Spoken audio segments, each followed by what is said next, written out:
श्री गजाननं भूतगणादिसेवितं कपित्थजम्बूफलचारुभक्षणम् उमाश्रुतं शोकविनाशकारकं नमामि विघ्नेश्वरपादपङ्कजम्।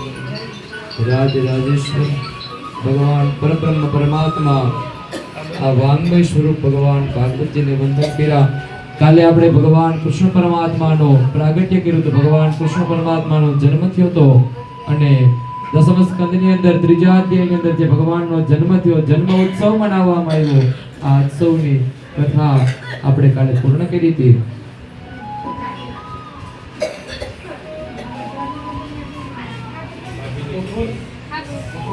સમયે જે ગોકુલની અંદર નંદોત્સવ મનાવવામાં આવ્યો જે વ્રજોત્સવ મનાવવામાં આવ્યો આ નંદોત્સવ આપણે કાલે ઉજવ્યો હતો અને જે ગોકુલનું વાતાવરણ હતું એવું જ દિવ્ય વાતાવરણ પ્રભુની કૃપાથી આપણે પણ અહીં જોવા મળ્યું હતું। એ જ ભગવાનના પ્રાગટ્ય જેવી વધામણી એવા જ ભગવાનના પ્રાગટ્ય જેવું જ વાતાવરણ વીજળી થવા માંડી હતી વરસાદ આવવા માંડ્યો તો આવું જ વાતાવરણ ભગવાને અહીંયા પણ ઊભું કરી દીધું હતું। આ ઘરને પણ આજ ગોકુલ બનાવી દીધું હતું કાલે ભગવાને। તો આ ગોકુલની અંદર આ ગોકુલિયાની અંદર હવે ભગવાનની બાળ લીલાઓ જોવાની છે। ભગવાન કેવા કેવા ખેલ કરે છે કેવા કેવી બાળ લીલાઓ કરે છે કેવા કેવા અસુરો સાથે યુદ્ધ કરે છે આ બધી બાળ લીલાઓ ભગવાનની જોવાની છે। ગોકુલની અંદર નંદોત્સવ મનાવ્યો ત્યારે ગોપ ગોપીઓ ગોવાળો બધાય ગાંડા થોર થઈ ગયા હતા ભગવાનના શરણની સેવા કરવા માટે ભગવાનના સાથે નિત્ય રહેવા માટે ભગવાનની લીલાઓનું ગુણગાન કરવા માટે ગોવાળો ગાંડા થઈ ગયા હતા। આપણે વિચાર આવે કે ગોકુળની અંદર ભગવાન કૃષ્ણ પરમાત્મા એટલા ગોપીઓ સાથે ફરે છે એટલી ગોપીઓ સાથે વિહાર કરે છે તો આ ગોપીઓ કોણ છે?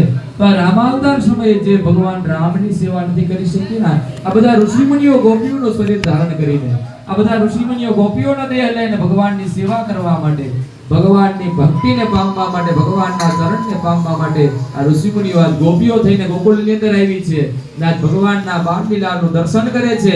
આ ગોપીઓ કેટલી ધન્ય હશે કે જેને ભગવાનની બાળ લીલાને જોઈ ભગવાનના નાનાથી મોટા થતા જોયા અનેક અસુરો સાથે વિજય પામતા જોયા અનેક અસુરોને અનેક રાક્ષસોને ભગવાને પરાસ્ત કર્યા અને અંતે કંસને મારતા જોયા।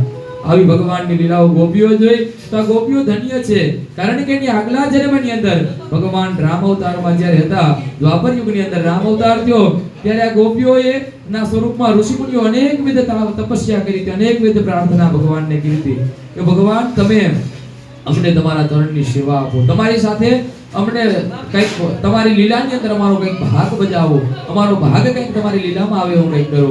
ત્યારે આ ગોપીઓને કૃષ્ણ જન્મની અંદર ભગવાને પોતાની સાથે જે લીલાની અંદર લીલાના એક પાત્ર તરીકે વર્ણન કરે છે અને આ ગોપીઓ એટલી ધન્ય છે। આ ગયા જન્મની અંદર ભગવાનની સ્મૃતિ કરી હતી ભગવાનનું સ્મરણ કર્યું હતું ભગવાનનું ધ્યાન યોગ કર્યો હતો અને આ ધ્યાન યોગથી ભગવાનની ભક્તિ મળી ભગવાનના ચરણની સેવા પ્રાપ્ત થઈ। આ ગોકુલની અંદર નંદ બાબાને ત્યાં અનેક પ્રકારનો આનંદ છવાઈ ગયો છે ભગવાનનો જન્મ થયો એટલે ગોકુલ આખું ગાંડું થઈ ગયું છે। નંદજીના ઘરે એક મોટો ઉત્સવ ઉજવવા માંડ્યો છે ભગવાન નંદરાયજીના ત્યાં ભગવાનનો જન્મ થયો તો નંદરાજા અનેક પ્રકારના દાન આપે છે ગાયોના સોનાના ભૂમિના ગજના હાથીના ઘોડાના જે હાથમાં આવે બધું દાનમાં આપતા હતા જેટલું હાથમાં હતું તો સાધુ બ્રાહ્મણો યાચકો ચારણો સિદ્ધો ગંધર્વો જે કોઈ આવે ને જે માંગે દેવા તૈયાર નંદ બાબા હતા। ખૂબ પ્રસન્ન થયા અને નંદરાયજી અનેક પ્રકારના દાન કર્યા। આ નંદરાયજીને ત્યાંથી ગાયો લઈને બ્રાહ્મણો જતા હતા ને રસ્તામાં કોઈ મળે કે ગાય ક્યાંથી લઈને આવો છો તો બધાય કહેતા હતા નંદ ઘેરા આનંદ ભયો નંદજીને ત્યાં આનંદ છે એટલા માટે હું ગાય લઈને આવું છું। પછી તો 6 માસ સુધી ભગવાન કૃષ્ણના જન્મનો ઉત્સવ ઉજવવામાં આવ્યો જ્યાં જોઈએ ત્યાં આનંદનું વાદળ છવાઈ ગયું હતું। જ્યારે ભગવાનનું આપણે જીવનની અંદર આગમન થાય ને ત્યારે પણ આનંદનું વાદળ છવાઈ જાય જ્યાં સુધી આપણા મનની અંદર ક્રોધ કામ લોભ મોહ આ બધું હોય ત્યાં સુધી સમજી લેવાનું કે ભગવાને આપણી અંદર નથી પ્રવેશ કર્યો પરંતુ જ્યારે આપણી અંદર ભગવાનનો પ્રવેશ થાય એટલે આપણી અંદર માત્ર ને માત્ર ભગવાનના ચરણની સેવાનો વિચાર હોય ભગવાનના પ્રત્યે આપણો પ્રેમ નિષ્ઠળ બની જાય અને આ નિષ્ઠળ પ્રેમ બની જાય આ પ્રેમથી માત્ર ને માત્ર ભગવાન જેવું આનંદમય સ્વરૂપ આપણું બની જાય કારણ કે ભગવાન તો તમે એનું નામ લ્યો તો એના જેવી તમને મુક્તિ આપી દે સારું આપી દે તો ભગવાનનું સ્વરૂપ જ આનંદ છે તો તમને હરમેશ માટે આનંદની પ્રાપ્તિ થાય। એટલા માટે જેના જીવનની અંદર ભગવત્વની પ્રાપ્તિ થઈ જાય એના માટે ગોપીઓ જેવો જ આનંદ થઈ જાય, એના માટે ઘર પણ વૃંદાવન થઈ જાય, આ ઘર પણ ગોકુળ થઈ જાય, આ ઘર પણ વૃંદાવન થઈ જાય. આ પછી જ્યારે ભગવાનના 5 દિવસ 6 દિવસ પૂર્ણ થયા એટલે નંદરાયજી કંસને કર આપવા માટે જાય છે મથુરા. જે પોતાના જે માસિક કર આપતા હતા નંદરાયજી કંસને, એ જ રીતે ગાડા ભરે છે, અને ગોપ ગોવાળોને સાથે લઈ ને નંદરાયજી કર આપવા માટે જાય છે મથુરાની અંદર. અને આ બાજુ કંસને ખબર પડે છે કે દેવકીનો આઠમો ગર્ભ ગોકુળની અંદર જન્મ લઈ ચૂક્યો છે. એટલે કંસ અનેક પ્રકારની યુક્તિઓ શોધે છે. એમાં કંસની ધર્મની માનેલી બેન પૂતના આવે છે, ને પૂતનાનું વર્ણન કરતા ઋષિમુનિઓ કહે છે પૂતના બાલ ઘાતીની, પૂતનાને બાળકોનું ભક્ષણ કરનારી કીધેલી છે. એટલું જ નહીં, શ્રીમદ શંકરાચાર્ય કહે છે, જગતગુરુ વલ્લભાચાર્યજી એમ કહે છે પૂતના એટલે અવિદ્યા છે. પૂતનાને અવિદ્યાનું સ્વરૂપ આપવામાં આવેલું છે કે જે ભગવત્વથી તમને દૂર લઈ જાય, ભગવાનને ભક્તોથી દૂર કરે. આને અવિદ્યા કહેવાય, આને માયા કહેવાય. એટલે આ પૂતના રૂપી અવિદ્યા આવે છે. પૂતના કંસ રાજાને કહે છે કે તમારા કારણે તો હું પણ ભરતની અંદર મૃત્યુને શરણે મૂકીને આવતી રહે છે. એટલે પૂતના મથુરામાંથી પ્રસ્થાન કરે છે, ગોકુળમાં આવે છે, એક સુંદર સ્ત્રીનું સ્વરૂપ ધારણ કરે છે. એના જેવી ગોકુળની અંદર કોઈ બીજી સુંદરી નહીં હોય, એટલું સૌંદર્યનું સ્વરૂપ ધારણ કરે છે. એમ લાગે છે કે કોઈ અપ્સરા આઈ આવતી હોય, આવું સુંદર સ્વરૂપ ધારણ કર્યું. તો આ ગોકુળની બધી ગોવાળોનો, આ બધી ગોપીઓ વિચાર કરે છે કે એટલી બધી સુંદર સ્ત્રી કોણ છે? ત્યારે જે કોઈ પૂછે એને એમ કહે છે કે હું યશોદાની બેન છું, યશોદા મારી બેન થાય છે. એને ત્યાં લાલાનો જન્મ થયો છે, એને ત્યાં પુત્રનો જન્મ થયો છે, એટલે પુત્રની વધામણી લેવા માટે મારી બેનને ત્યાં હું આવી છું. ત્યારે ગોપીઓને વિચાર આવે કે તમે યશોદા બે સગી બેન હોય કે? યશોદાજી તો થોડાક શ્યામ વર્ણના છે, અને તમે કેમ એટલા બધા ગોરા? ત્યારે કહે છે અમે કાકા મોટા આવવાની બહેનો છીએ, અમે બે બહેનો છીએ પણ થોડી દૂરની છીએ, એટલા માટે હું શ્યામ, ઈ શ્યામ છે અને હું શ્વેત છું, હું રૂપાળી છું. એમ કરતા કરતા નંદ ભવન સુધી જાય છે. બધાને પૂછતી જાય છે નંદ ભવન ક્યાં છે? તો બધી ગોપીઓ સાથે આવે છે અને દેખાડે છે કે આ નંદજીનું ભવન છે, આ નંદરાયજીનું ઘર છે, આ નંદ મહેલ છે. નંદ ભવન ત્યાં આવે છે તો યશોદાને કહે છે ઓહો બેન, તારે ત્યાં તો લાલાનો જન્મ થયો છે, સ્વયં ભગવાનનો અવતાર લાગે છે. ઓહો, તું તો ધન્ય થઈ ગઈ બેન. અને પ્રશંસા કરી, આની પ્રશંસા કરે છે યશોદાની. એટલે યશોદાને પણ વિચાર આવે છે કે આ કોણ હશે એટલી બધી મારી પ્રશંસા કરે છે. ત્યારે યશોદાને કહે છે બેન તું મને ઓળખતી નથી? તારે ત્યાં લાલાનો જન્મ થયો તો તારી બેનને ભૂલી ગઈ. તને એટલું બધું નંદરાયજી નંદ ભવનમાં સુખ આપે છે, તું તારી બેનને પણ ભૂલી ગઈ. એટલે યશોદાને વિચાર આવ્યો કદાચ મારાથી ભૂલ થઈ ગઈ હશે, કોઈ બાળપણની સખી હશે, એને હું ભૂલી ગઈ હશે. એટલા માટે યશોદાજી કહે છે કે હા બેન, હું તને ઓળખી ગઈ, ભૂલમાં કહી દે છે. પછી કહે છે તારા લાલાને મને રમાડવા આવ.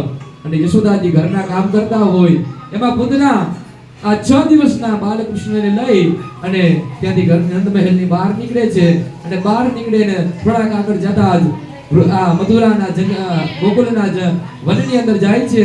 અને ગોકુળની અંદર જ્યાં જાય છે તો વનની અંદર વિચાર આવે છે કે હવે વિકરાળ સ્વરૂપ ધારણ કરું અને સ્તન ઉપર વિષ લગાડીને આવી છું, આ વિષ પાન કૃષ્ણને કરાવી દઉં, વિષ્ણુ પાન કરશે અને કૃષ્ણ પોતાનો દેહથી છોડી દેશે.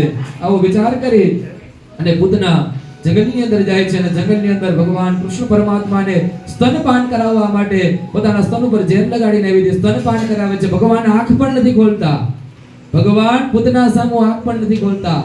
ત્યારે શંકરાચાર્ય કહે છે સુબોધિનીજીમાં કે આંખ નથી ખોલતા આનું કારણ શું છે?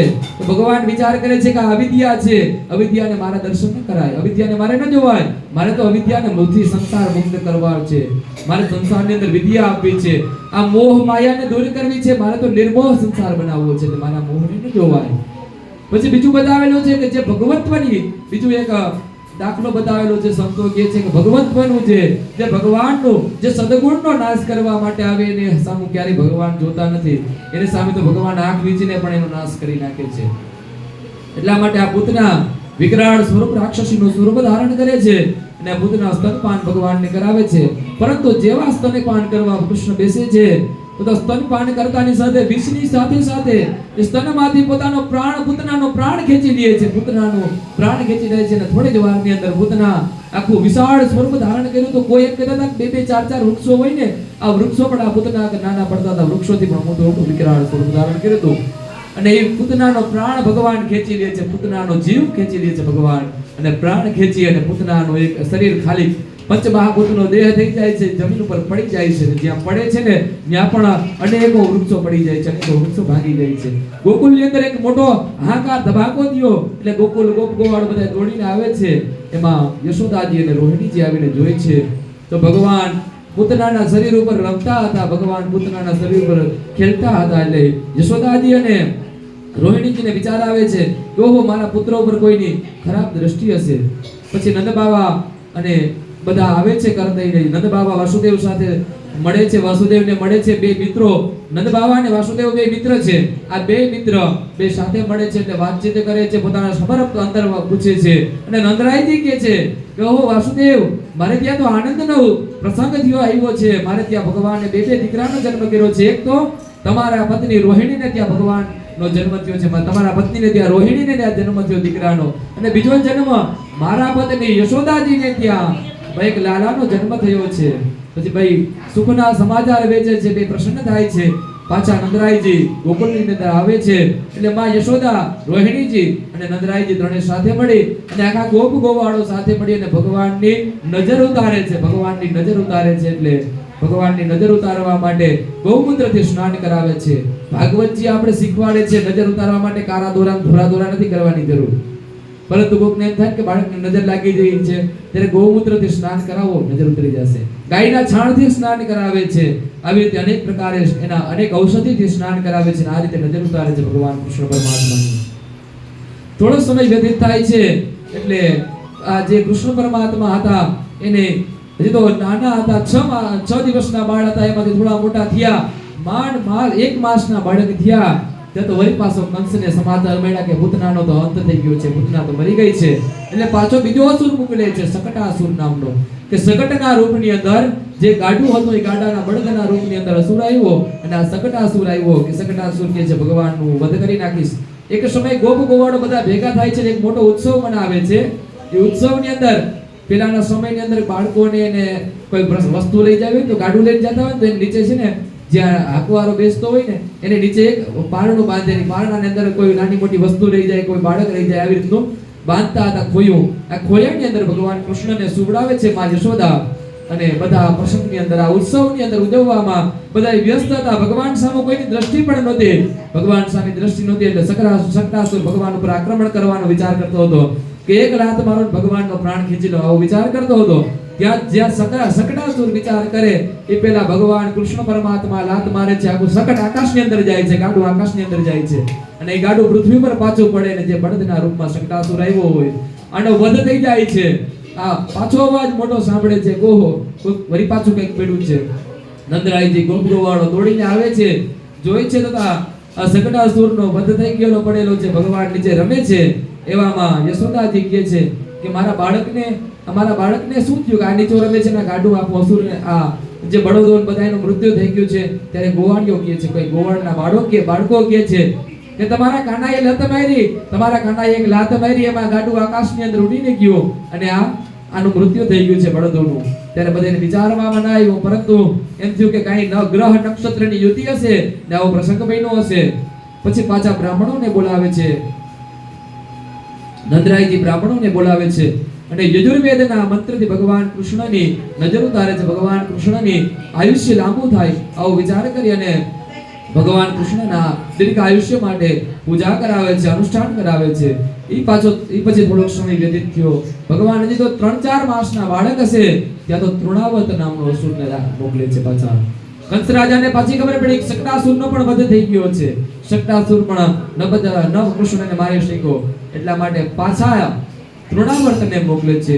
આ તૃણાવર્ત એક વાવાઝોડાનું સ્વરૂપ ધારણ કરે છે કે એની અંદર એક વંટોળિયો સ્વરૂપ ધારણ કરે છે. આ વંટોળિયો થઈ અને તૃણાવર્ત ગોકુળની અંદર આવે છે.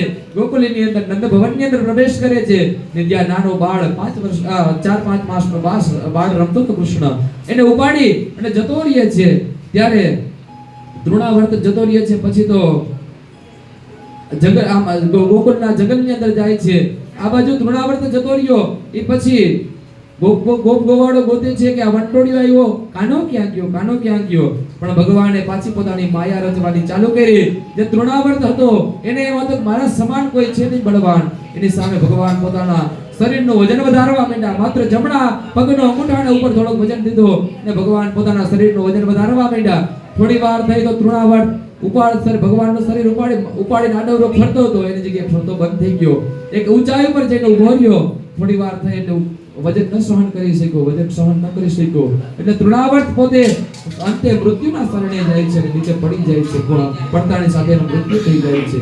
મૃત્યુ થઈ જાય છે ત્યારે પછી યશોદાજી આ બધા આવે છે ત્યારે એમ વિચાર આવે છે કે આ તો કોઈ ભાઈ ભગવાનને રમતો રમતો અહીંયા લાલો આવતો રહ્યો છે અને વાવાઝોડું અહીંથી શાંત થઈ ગયું છે, વંટોળિયો શાંત થઈ ગયો છે.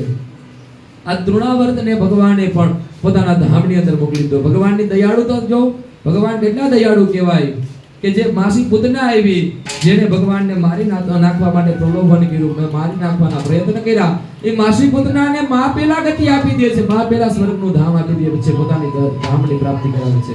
એ પછી સકડાસુરને પણ મુક્તિની પ્રાપ્તિ કરાવે છે, પછી તૃણાવર્તને મુક્તિની પ્રાપ્તિ કરાવે છે.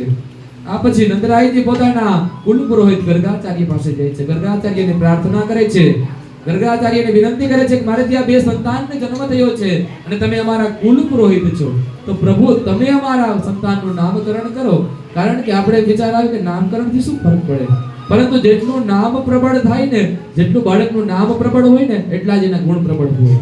ખાલી તમે જેવું તેવું નામ રાખી દો ને, એના ગુણ પણ જેવા તેવા જ હોય. માત્ર એકવાર બાળકનું નામ મહાદેવ રાખજો, ક્યારે એની ઉપર છે ને ક્રોધ નહીં આવે, એની ઉપર ક્યારે કામ આવી નહીં થઈ શકે. કારણ કે જેવું નામ હોય એવા જ એના ગુણ હોઈ શકે. એટલા માટે ગર્ગાચાર્યને બોલાવે છે, ગર્ગાચાર્યજીને પ્રાર્થના કરે છે કે મારે ત્યાં બે દીકરા થયા છે, મારે ત્યાં બે સંતાનની પ્રાપ્તિ થઈ છે, આનું નામકરણ કરો. ગર્ગાચાર્યનું ગોકુળની અંદર સ્વાગત કરે છે, પાદ્ય અર્ઘ્ય આચમની આદિથી એનું પૂજન કરે છે, ગર્ગાચાર્યને અંતે પ્રાર્થના કરે છે.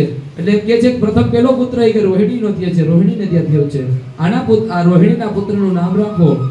એટલે ગર્ગાચાર્ય નામ આપે છે કે રોહિણીનો પુત્ર હોવાથી આનું નામ રોહિણી રાખે છે. પેલું નામ ભગવાન બલરામજીનું રોહિણી રાખે છે. એ પછી એનું નામ રાખે છે કે આ રામ જેવો મર્યાદિત હશે, એટલા માટે આનું નામ રામ રાખો. એ પછી કીધું કે આની અંદર અનેક હજારો હાથીનું બળ હશે, એટલા માટે આનું નામ બલ રાખો. પછી બલભદ્ર નામ રાખ્યું અને કીધું કે આની અંદર સંકર્ષણ હશે, આ ગમે એને પોતાની અંદર આકર્ષિત કરી શકશે. જેટલો કૃષ્ણ આકર્ષણ કરી શકે એથી વધારે બલરામજી આકર્ષિત કરી શકતા હતા, દાઉજી મહારાજ આકર્ષિત કરી શકતા હતા, એટલે માટે એનું નામ સંકર્ષણ રાખ્યું. આ ચાર નામ ગર્ગાચાર્યજી બલદેવજીના રાખે છે.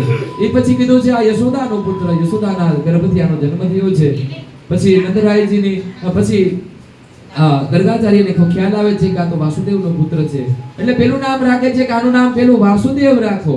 પછી બીજું નામ રાખે છે કે આ બધા એને કર્ષણ કરે છે, આનો વર્ણ છે ને શ્યામ છે, કાળો વર્ણ છે, કાળો વર્ણ હોવાથી આનું નામ કૃષ્ણ રાખો. અને કર્ષતી ઇતિ કૃષ્ણ, જે પોતાની તરફ આકર્ષિત કરે આને કૃષ્ણ કહેવાય, જે પોતાના તરફ બધાને ખેંચી લે આને કૃષ્ણ કહેવાય. એટલે ગર્ગાચાર્ય આ બે નામ રાખ્યા. પછી કીધું કે આના અનેક પ્રકારના નામ રહેશે અને ગુણ, કર્મ, રૂપ અને ક્રિયા દ્વારા અનેક વિધના નામ થશે આના. આ રીતે બે ભાઈઓના નામકરણ સંસ્કાર થાય છે. પછી બલભદ્રજી અને કૃષ્ણ ભગવાન બે મોટા થતા જાય છે અને ગોકુળની અંદર બીજો એક ઉત્સવ પ્રારંભ થવા જઈ રહ્યો છે. એક દિવસ નંદરાયજીના ભવનની અંદર માં યશોદાજી જોઈ છે કે પોતાનો લાલો ગોઠણિયા પર હાલતો થઈ જાય છે અને લાલાને ગોઠણિયા પર હાલતો જોઈને માં યશોદાજી કહે છે કે ગોપીઓ, ગોવાળો, તમે દોડો, આજે ઉત્સવ મનાવવાનો છે, મારો લાલો પહેલીવાર ગોઠણિયા પર હાલતો થયો છે. પછી થોડો સમય વ્યતીત થાય છે તો લાલો પારણ્યની અંદર પડઘો ભરે છે, ત્યારે પણ માં યશોદા ઉત્સવ મનાવે છે. આમ અનેક પ્રકારના ઉત્સવ મનાવતા હોય છે. એવામાં એક દિવસ માં જોઈ છે તો લાલો ગોઠણિયા પર જાતો જાતો ફળિયાની અંદર ગયો. નંદના ફળિયાની અંદર રમતો હતો અને રમતા રમતા કોઈ ગોપી આવીને કહે છે કે તમારો લાલો, હે યશોદાજી, તમારો લાલો તો માટી ખાય છે, તમારા લાલાને માટી ખાતો રોકો. ત્યારે માં યશોદા આવે છે અને લાલાને કહે છે કે લાલા તું માટી ખાજો? કે ના માં, હું માટી નથી ખાતો. ઈશારો કરે છે, નથી ખાતો. ઘણી વાર યશોદાજી પૂછે છે ત્યારે ભગવાન કૃષ્ણ કહે છે ના હમ ભક્ષિતવાનમ ભમ સર્વે મિથ્યાપવાદિન, કે મેં માટી નથી ખાતી માં, આ બધા તો જૂઠા છે, આ બધા તો ખોટા બોલનાર છે. અને પછી ભગવાન નું મુખ ચેક જોવા જાય છે. યશોદાજી ભગવાનનું મુખ જોઈ છે અને મુખ જોતાની સાથે જ ભગવાનના મુખની અંદર અખિલ બ્રહ્માંડના દર્શન થાય છે માં યશોદાને. ભગવાનના મુખની અંદર અનેક પ્રકારના સમુદ્ર દેખાય છે. ભગવાનના મુખની અંદર અનેક પ્રકારના બ્રહ્માંડો દેખાય છે. અતલ વિતલ સુતલ રસાતલ તલાદલાદિ પાતાળો દેખાય છે. પછી ભુવઃ સ્વઃ મહાજન તપ સત્ય લોકાદિરા બધા લોકો દેખાય છે ભગવાનના મુખની અંદર. ભગવાનના મુખની અંદર આખો સમય ચક્ર દેખાય છે. સૂર્ય ચંદ્રના દર્શન થાય છે. ગ્રહ નક્ષત્ર તારાઓના દર્શન થાય છે. માં યશોદા ત્યાં મૂર્છિત થઈ જાય છે. પછી થોડો સમય થાય છે અને ભગવાનની માયાથી યશોદાજી બધું ભૂલી જાય છે. ભગવાનની માયાથી બધું વિસ્મૃત થઈ જાય છે. આટલી લીલાના વર્ણન સાંભળ્યાને તો પરીક્ષિત રાજાને વિચાર આવ્યો. પરીક્ષિત રાજા સુખદેવજીને પ્રશ્ન પૂછે છે, હે ગુરુદેવ, એ સુખદેવજી મહારાજ, તમે ભગવાન કૃષ્ણની અનેક પ્રકારની બાળ લીલાઓ કહો છો. આ લીલાઓથી મને આનંદની પ્રાપ્તિ થાય છે. મારું મૃત્યુ નજીક છે, પરંતુ મને આનંદ જ પ્રાપ્ત થાય છે. પરંતુ મને હજી એક વિચાર આવે છે કે આ યશોદાજી અને નંદજીએ શું એવા તપ કર્યા, શું એવા કર્મ કર્યા કે જેને ત્યાં ભગવાન પ્રાગટ્ય લીધું. હાલો સાંભળ્યું છે મેં એવું કે ભગવાનના પિતા નંદરાયજી અનેક પ્રકારના સ્ત્રોત અને સ્માર્ત કર્મ કરાવ્યા છે. સ્ત્રોત અને સ્માર્ત યજ્ઞ કરાવ્યા છે. અનેક પ્રકારના દાન કર્યા છે. નંદ કોને કહેવાય કે જેને 1 કરોડથી ઉપરની ગાયો હોય આને નંદ કહેવાય. એટલે અનેક પ્રકારના દાન કર્યા છે. આ દાનના પ્રભાવથી કદાચ ભગવાન એને ત્યાં પ્રગટ થયા છે. પરંતુ યશોદાના કયા એવા પુણ્ય છે કે જેને ત્યાં ભગવાન એને ત્યાં ફળિયાની અંદર ભગવાન રમે છે, એના સ્તનપાન કરે છે, એને એમ કહે છે કે આ બધા મિથિયા બોલે છે, એના મુખની અંદર અગે બ્રહ્માંડના દર્શન કરાવે છે. એટલી બધી લીલાઓ યશોદા આગળ ભગવાન કરે છે. તો યશોદાને એવા કયા પુણ્યનો ઉદય થયો કે ભગવાન એને ત્યાં આવ્યા છે. ત્યારે સુખદેવજી મહારાજ કહે છે કે નંદ બાવાની પૂર્વજન્મની કથા હું તમને કહું છું. નંદરાયજી પૂર્વજન્મની અંદર એક વસુ હતા અને આનું નામ દ્રોણ નામના વસુ હતા. આ દ્રોણ નામના વસુ અને એની પત્ની ધરા, આ ધરા અને દ્રોણે હજારો વર્ષો સુધી બ્રહ્માજીની તપશ્ચર્યા કરી. ભગવાન બ્રહ્માજીની તપશ્ચર્યા કરી એટલે ભગવાન બ્રહ્માજીને પ્રાર્થના કરી, પ્રભુ અમારે ત્યાં ભગવાન અવતાર લે, અમારે ત્યાં ભગવાન પ્રગટ થાય એવી તમે કઈ કૃપા કરો, અમારે ત્યાં ભગવાન નંદન આવે એવી કૃપા કરો. ત્યારે ભગવાન બ્રહ્માજી કહે છે કે ટૂંક સમયની અંદર ત્રેતા યુગની અંદર દ્વાપર યુગની અંદર ભગવાનનો પ્રાગટ્ય થવા જઈ રહ્યું છે. ભગવાનનો અવતાર થવા જઈ રહ્યો છે. ભગવાન એક બાળ સ્વરૂપે અવતાર લેવા જઈ રહ્યા છે અને એ માતા અને પિતાની શોધ કરે છે. શ્રેષ્ઠ માતા અને પિતા, તમને વરદાન આપું છું, જાઓ તમારે ત્યાં ભગવાન સ્વયં પ્રગટ થશે. અખિલ બ્રહ્માંડના નાયક પૂર્ણ પુરુષોત્તમ તમારે ત્યાં અવતાર લેશે. એટલે પછી નંદજી આ જે દ્રોણ નામનો વસુ હતો અને એના પત્ની ધરાદેવી હતા, એ બે નંદ અને યશોદાના રૂપમાં પૃથ્વી પર જન્મ લે છે. અને આને ત્યાં અનેક વર્ષોની તપશ્ચર્યા. નંદરાયજીને સીધું કઈ 20-25 વર્ષે બાળકનો જન્મ નતો થયો. નંદરાયજી પણ 70-80 વર્ષના થઈ ગયા હતા, ધોળી દાઢી આવી ગઈ હતી. ત્યારે એને ત્યાં ભગવાનનો જન્મ થયો. અનેક વર્ષોની તપશ્ચર્યા થઈ ત્યારે ભગવાન પ્રગટ થયા. અને ભગવાન પ્રગટ થયા એટલા માટે સુખદેવજી આગળ કથા કહે છે કે હજી તો ભગવાનની બાળ લીલાઓનું મેં વર્ણન ચાલુ કર્યું છે. હવે ભગવાનની અનેક વિધ લીલાઓ આવશે. આગળ તમને હું દામોદર લીલાની કથા કહું છું. ભગવાનની દામોદર લીલાનું એક વખત ભગવાનને સ્તનપાન કરાવવા માટે માતાજી બિરાજમાન હતા. માં યશોદાજી સ્તનપાન કરાવતા હતા. એવામાં યશોદાજીને વિચાર આવ્યો કે અહીંયા આ બાજુમાં યશોદાજી છાસમાં વલવતા હતા અને કનૈયો કહે છે કે માં મારે સ્તનપાન કરવું છે, હઠ કરે છે.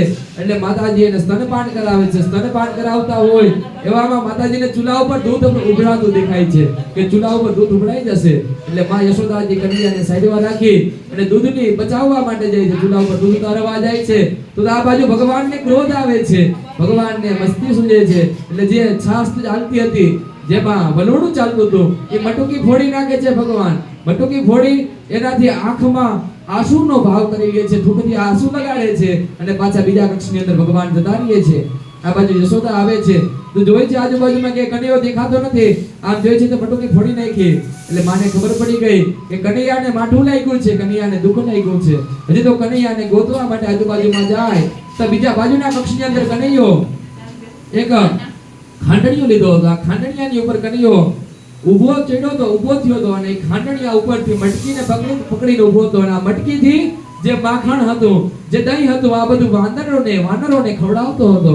એટલે યશોદાજી એને દેખી જાય છે અને યશોદાજીની પાછળ દોડે છે. માં યશોદા પાછળ આવતા જોઈ છે અને કનૈયાને વિચાર આવ્યો કે માતાજી મને દાટશે. એટલે ભગવાને લીલાનો પ્રારંભ કર્યો. યશોદા દોડે છે તો કનૈયો આગળ દોડ્યો જાય છે. નંદ ભવનની અંદર ચક્કર મારે છે. પછી માં યશોદા પરસેવાથી થાકીને લોથપોથ થઈ ગયા. ત્યારે ભગવાનને વિચાર આવ્યો કે હવે માને જીતાડી દેવા જોઈએ. એટલે માતાને જીતાડવા માટે ભગવાન ત્યાં રોકાઈ જાય છે અને યશોદાના હાથે પકડાઈ જાય છે.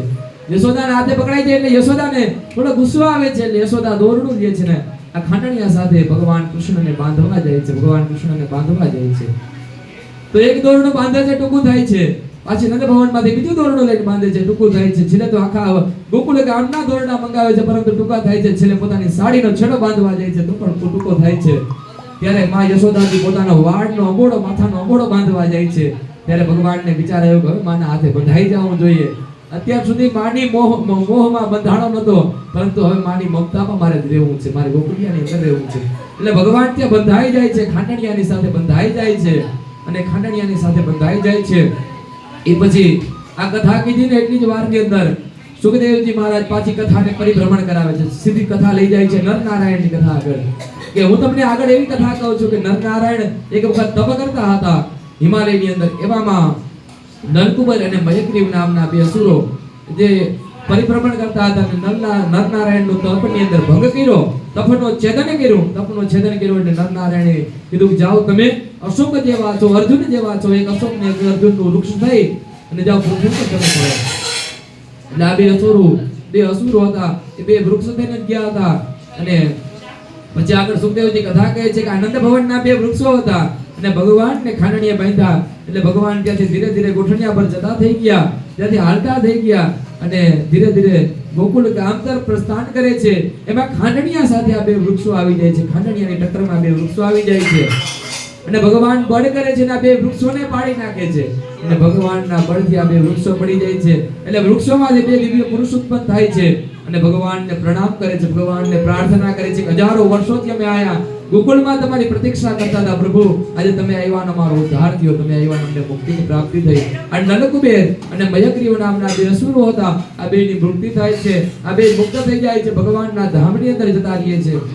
આ બાજુ પાછા આવ્યા ગોકુળવાસીઓ આવ્યા, ગોપુ ગોવાળોએ જોયું કે કાનુડો રમે છે, બાજુમાં બે વૃક્ષો પડી ગયા છે. ત્યારે વાસુદેવ કહે છે કે મારા દીકરાની બાજુમાં કોકે વૃક્ષો કાપીને નાખી દીધા લાગે છે મને બીવડાવવા માટે. માં યશોદાજી કહે છે કે મારા દીકરાનું એવડું સૌંદર્ય છે કે બધાને એમ લાગતું હશે કે આની ઉપર કદાચ એક પાંદડું પડશે તો લાગી જશે, એટલે બે વૃક્ષોને કાપી નાખ્યા. કાનુડો અહીંયા રમે છે તો આનું પાંદડું પર ઝાડવાનું પાંદડું પર કાનુડા ઉપર ન પડે એટલે આ વૃક્ષોને કાપીને નીચે કોકે રાખી દીધા હશે. એ પછી પૂતનાનો અને બકાસુરનો ભૂતનાનો નાનો ભાઈ અઘાસુર આવે છે. અઘાસુર પણ આક્રમણ કરે છે અને ગોપ ગોવાળિયાઓને પોતાના મુખની અંદર ગ્રહણ કરી જાય છે. જે ગોવાળિયો અને કાનુડો જ્યારે 2-4 વર્ષના નાના બાળ હતા એટલે પરિભ્રમણ કરતા હતા, ગોકુળની આજુબાજુ પરિભ્રમણ કરતા હતા, એવામાં ગોવાળિયાઓને અને ભગવાન કૃષ્ણને દાઉજી મહારાજને પણ પોતાના કંઠની અંદર લઈ જાય છે. પોતાના કંઠની અંદર લઈ જાય અને વિચાર કરતો હતો અઘાસુર કે હવે મુખ બંધ કરી દે છે એટલે મારા કંઠની અંદર આ બધા એનો પ્રાણ રૂંધાઈ જશે અને એને પ્રાણ બંધ થઈ જશે, મૃત્યુ થઈ જશે. આ અઘાસુરને પણ ભગવાન એના કંઠની અંદર જઈ અને વિકરાળ સ્વરૂપ ધારણ કરે છે અને એનું ગળું ફાડી, મુખને ફાડી અને ભગવાન ત્યાંથી બહાર નીકળે છે. પછી તો ગોપ ગોવાળિયાઓ પોતાના ઘરે આવીને કહે છે કે આજે કાનુડાએ મોટું સ્વરૂપ ધારણ કર્યું અને એક ગુફાની અંદર જતા રહ્યા હતા. એક મોટી ગુફા હતી, આ ગુફાને તોડી અને ભગવાન કહીને કાનુડો બહાર નીકળ્યો. ત્યારે વ્રજવાસીઓને એમ થાય છે કે આ બધા આજે કાનુડાની સાથે ફરે છે એટલે કાનુડાના ખોટા ગુણગાન ગાય છે. એ પછી બકાસુર આવે છે, એક બગલાનું સ્વરૂપ ધારણ કરી નસુર આવે છે કે આ બધા કાનુડાને દાઉજી મહારાજને ભક્ષણ કરી જવા બકાસુર આવ્યો. બકાસુરને પણ ભગવાને વધ કરી નાખ્યો, બકાસુરને પણ ભગવાને પોતાના ધામની અંદર મોકલી દીધો. બકાસુરનો વધ થયો. આ પછી બતાવેલું છે કે બ્રહ્માજીને મોહ જાગ્યો છે. ભગવાન 6 વર્ષના થયા એટલે ભગવાન હાથની અંદર લાકડી લે છે. માં યશોદાને કહે છે કે માં હવે આજથી હું તારી ગાયો ચારવા માટે જઈશ, આજથી હું તારી ગાયોને ચારવા માટે જઈશ. એટલા માટે ભગવાન હાથની અંદર લાકડી લે છે. પછી માં એને કહે છે કે આ વલકલ પહેરી લે, તું આ ચરણ પાદુકા પહેરી લે, ગાળા પગે ન જવાય કારણ કે અહીંયા તો વૃંદાવન નજીક છે, ગોવર્ધન નજીક છે પરંતુ કાંટા અને કાંકરા લાગે, એટલા માટે તું ચરણ પાદુકા પહેરી લે, ચપ્પલ પહેરી લે. ત્યારે ભગવાન માનતા નથી. ભગવાન કહે છે તારી ગાયો જો ખુલ્લા પગે હાલે તો હું પણ ખુલ્લા પગે હાલું. માં તારી ગાયોને પહેલા બધાને ચપ્પલ પહેરાવ, તારે ગાયોના જ પહેલા ચરણની અંદર ચરણ પાદુકા પહેરાવ. પછી ભગવાન ગાયો ચારવા માટે જાય છે. ભગવાન એક અધર ઉપર વાંસળીને ધારણ કરી છે, મોરલીને ધારણ કરી છે અને ભગવાન ગાયો ચરાવવા ગયા. થોડા સમય ભગવાને ગાયો ચારણ કરી. પછી તો ગાયો પણ એવી ભગવાનની હેવાઈ છે કે એવી પણ ભગવાનની સાથે પ્રેમ જોડી લીધો કે ભગવાન મોરલી વગાડે, વાંસળી વગાડે એટલે ગાયો પોતાના બાળકોને છોડીને, વાછરડાઓને છોડીને દોડી આવી જાય. ભગવાન એકવાર વાંસળી વગાડે એટલે ગાયો પાણી પીવા જતી રહે. ભગવાન વાંસળી વગાડે એટલે પાછી નંદ ભવનની અંદર ગાયો જતી રહે. ભગવાનને ગાયો પોતાના વાછરડાઓને ભૂલી ગઈ હતી, પોતાના બાળને ભૂલી ગઈ હતી, પણ કૃષ્ણને નહોતી ભૂલી શકતી. એટલો ગાયોને ભગવાન પ્રત્યે પ્રેમ થઈ ગયો. એવામાં ભગવાનના બધા મિત્રોને સાથે લઈ અને ગોપ ગોવાળોને સાથે લઈને ગાયો ચારવા જતા હતા. એવામાં બ્રહ્માજી ઉપરથી વિચાર કર્યો, બ્રહ્મલોકમાંથી જોયો કે ભગવાન નારાયણે અવતાર લીધો છે અને જે સ્વરૂપની અંદર અવતાર લીધો છે એને કોઈ અવતારી પુરુષ કહેવાય નહીં. કારણ કે થોડી વાર થાય તો ગોવાળિયાઓની સાથે વાંસળી વગાડતો હોય, થોડી વાર થાય તો ગાયો ચારતો હોય, થોડી વાર થાય તો બધા ગોવાળિયાઓને ભેગા કરે અને જમવાનું ભેગા. ભગવાન કૃષ્ણનો એક નિયમ હતો કે જેટલા ગોવાળિયા હોય બધાય અને ટિફિન લઈ આવવાનું, બધાયને પોતાનું ભાત મારી લઈ આવવાનું અને બધાયને સાથે ભેગું કરી અને જે કાંઈ હોય બધું બધાય થોડું થોડું થાય પીરસીને ખાવાનું. જો કદાચ આની વિરોધ જાય, જે કોઈ ખાટી છાશ લેવી હોય ની ખાટી છાશ ખાવાની, જે કઢી લાવી હોય ની કઢી ખાવાની, જે કોઈ મિષ્ટાન લાવ્યું હોય મિષ્ટાન ખાવાનું, બધાય ભેગા મળીને ખાવાનું. ભગવાનને જન્મતાની સાથે જ ગાયો ચારવા ગયા, ત્યાંથી ભગવાને ધર્મની સ્થાપના ચાલુ કરી દીધી હતી. ભગવાને ત્યાંથી જ સંસારની અંદર કીધું હતું કે સંપીને રહ્યો, સંપીને જમી ભેગા બેસીને જમો. એટલે ભગવાનને આવી લીલાઓ જોઈ એટલે બ્રહ્માજીને વિસ્મય થયો કે આ થોડું કે ભગવાનનું અવતારી સ્વરૂપ હોય. એટલે ભગવાનની પરીક્ષા લેવા માટે બ્રહ્માજી ત્યાં આવે છે અને આ બધા જેટલા ગોપ ગોવાળો હતા એ જમતા હતા અને ભગવાન બ્રહ્માજીએ માયા કરી અને માયાથી આ બધાને મૂર્છિત કરી અને ગોપ ગોવાળોને લઈને બ્રહ્માજી ત્યાંથી જતા રહ્યા. એટલું જ નહીં, ગોવાળોની સાથે જેટલી ગાયો હતી આ બધી ગાયોને લઈને પણ જતા રહ્યા. ભગવાન કૃષ્ણ થોડીક વાર પછી જોઈ છે તો ક્યાંય ગાયો નથી દેખાતી, ક્યાંય ગોવાળો નથી દેખાતા. એટલે ભગવાન પાછા પોતાના આધાર ઉપર મોરલી ધારણ કરે છે, વાંસળીને ધારણ કરે છે અને વાંસળીને ફૂંક મારે છે, પરંતુ વાંસળી વાગે છે પરંતુ ગાયો ગોવાળિયા દેખાતા નથી. એટલે ભગવાને જોયું, એને દિવ્ય દ્રષ્ટિથી જોયું એટલે દેખાણું કે બ્રહ્માજીએ આ માયા કરી છે. બ્રહ્માજી ગોપ ગોવાળોને ગાયોને લઈને જતા રહ્યા છે. એટલે ભગવાન કૃષ્ણ પરમાત્મા પણ એની સામે પાછા માયા કરે છે, કારણ કે આ તો મોહન હતો, આ તો આખા જગતને મોહિત કરી નાખતો હતો. એટલે ભગવાને પણ જેવી ગાયો હતી એવી જ ગાયોનું માયાથી નિર્માણ કર્યું. જેવા ગોવાળિયા હતા એવા જ ગોપ ગોવાળોને ઉત્પન્ન કર્યા અને પાછા સાંજે પડી સંધ્યાનો સમય થયો. જ્યાં ગોરજનો સમય થયો તો નંદ ભવનની અંદર બધી ગાયો જતી રહી, ગોકુળની અંદર ગોવાળિયાઓ જતા રહ્યા, પોતાની માતાને મળે છે, બધા પોતાના માતા સાથે હસે બોલે છે અને આ ગાયોને આવતા જોઈ તો વાછરડાઓ પણ ભાંભરવા માંડ્યા. એવો જેવો પ્રેમ હતો પૂર્વવત એવો જ પ્રેમ રહ્યો. 1 વર્ષ સુધી બ્રહ્માજી આ ગોપ ગોવાળોને નીચેથી લાવતા અને ભગવાનની માયાથી જે ગોપ ગોવાળોના ઉત્પન્ન થતા આ બધા ગોપ ગોવાળોને 1 વર્ષ સુધી ભગવાન બ્રહ્માજી અહીંયા રાખે છે. બ્રહ્માજી બ્રહ્મલોકમાં રાખે છે અને આ ગોપ ગોવાળો સાથે 1 વર્ષ ગોકુળની અંદર રહે છે. પછી બ્રહ્માજીને વિચાર આવ્યો કે હું 1 વર્ષ જઈ આ ગોપ ગોવાળોને લઈને આવ્યો છું પણ આને કોઈ બોલાવવા નથી આવતો. ત્યારે ગોવાળોને પૂછ્યું કે તમને કોઈ બોલાવવા નહીં આવે? ત્યારે ગોવાળો કહે છે કે અમારો મિત્ર છે ને કૃષ્ણ, એ બહુ માયાવી છે. એ જ્યારે 6 દિવસનો હતો ત્યારે પૂતનાને મારી નાખી હતી. અમારો મિત્ર છે ને અઘાસુરને મારી નાખ્યો, એ બકાસુરને મારી નાખ્યો. અઘાસુરના પેટની અંદર તે મોટું સ્વરૂપ ધારણ કરી લે છે. અમારો મિત્ર વાંસળી વગાડે તો બધી ગાયો ભેગી થઈ જાય. તો એને ખબર નહીં હોય તમે લઈ ગયા, નકર તો અમારો મિત્ર આવી તમને લઈ જાય, અહીં તમારી આગળ તમને છોડાવી જાય. ગોવાળિયા હોય છે નિર્મોહથી ભગવાનના ગુણ ગાય છે. પછી બ્રહ્માજી જોઈ છે તો જ્યાં ગોકુળની અંદર જેવી ગાયો હતી એવી જ ગાયો ત્યાં બ્રહ્મલોકમાં હતી એવી જ ગાયો ગોકુળની અંદર પરિભ્રમણ કરે છે. આ બાજુ જેવા ગોવાળિયા લઈ ગયા એવા જ ગોવાળિયો ગોકુળની અંદર પોતાની માતા સાથે રમે છે, ખેલે છે, પરિવાર સાથે છે. એટલે બ્રહ્માજીને વિચાર આવ્યો કે આ તો ભગવાનની માયામાં હું ફસાઈ ગયો છું. બ્રહ્માજી કે હું આ માયાની અંદર ફસાઈ ગયો છું. પાછા બ્રહ્માજી ભગવાન અને આવે છે, ભગવાન આગળ આવે છે, ગોપ ગોવાળોને પાછા આપે છે અને ગોપ ગોવાળોનું જે કાંઈ તેજ હતું એ આ જે કાંઈ ગાયો અને ગોપ ગોવાળો હતો એની અંદર સ્થાપિત કર્યો. પછી બ્રહ્માજી ભગવાનને પ્રાર્થના કરે છે, ભગવાનને પ્રાર્થના કરે છે પ્રભુ હું તમારી માયાની અંદર ફસાઈ ગયો અને તમારી માયાની અંદરથી ફસાતાની સાથે મને અનેક પ્રકારનો દુઃખ છે, કારણ કે તમારી માયાને તો ભગવાન મહાદેવ નથી જાણી શક્યા. પ્રભુ અમુક માયા તમે કરો તો મહાદેવ પણ એમાં મોહિત થઈ જાય છે. તો હું તો બ્રહ્મા છું, તમારા દ્વારા ઉત્પન્ન કરેલો તમારો પુત્ર છું. 48 શ્લોકની અંદર ભગવાન બ્રહ્માજી ભગવાન કૃષ્ણની પ્રાર્થના કરે છે, સ્તુતિ કરે છે. આ પછી કાલિય નાગનો વધ કરે છે ભગવાન.